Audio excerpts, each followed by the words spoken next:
Good evening and thanks for joining us for Crown 4 News at 10. I'm Dan Thorne. And I'm Noelle Bello. The war of words is escalating between the San Mateo County Sheriff and the Board of Supervisors. The board held a special meeting tonight and called on Sheriff Christina Corpus to resign. It comes just one day after the release of a scathing report about her. Hundreds of people attended tonight's meeting, including the sheriff herself. Crown 4's Sarah Stinson joins us in Redwood City now with some of those intense details. Sarah.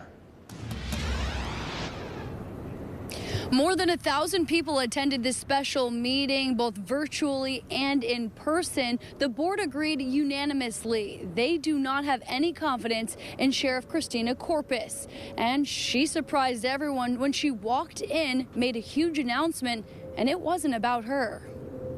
Just before the San Mateo County Board of Supervisors approved a no-confidence vote against Sheriff Christina Corpus Wednesday, a bombshell. That is why, effective immediately, I'm appointing Dr. Victor Inj to the position of Assistant Sheriff. I am the sheriff of this county. I answer to the people of San Mateo County who elected me. I will not be bullied. This shocking supervisors at the board's special meeting, where they were set to call on the sheriff to resign and vote to fire Victor Inj, the sheriff's chief of staff. Kind of unbelievable, to be honest with you. The fact that she continues to double down and refuse to accept reality, to accept the facts. For her to come in today and her response to be, "I'm promoting him," is absurd. Now the county attorney has been asked to look into the legality of the promotion of Inj. He may not qualify at all to be the assistant sheriff.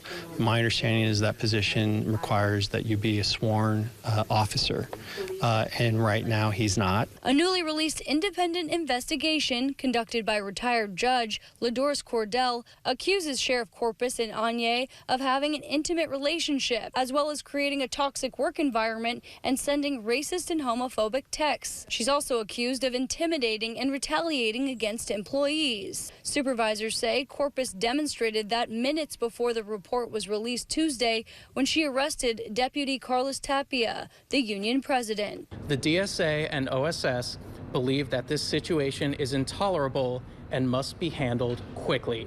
The union gathered before the board meeting, also demanding her resignation. Supervisors say with her still in office, many fear the same could happen to them. There are both administrative and sworn law enforcement officers who are in fear of retaliation and are actively experiencing retaliation. And they go out every day into the public to protect other people's lives and face danger, and they're afraid from within their own organization what could happen to them. It's incredibly unsettling.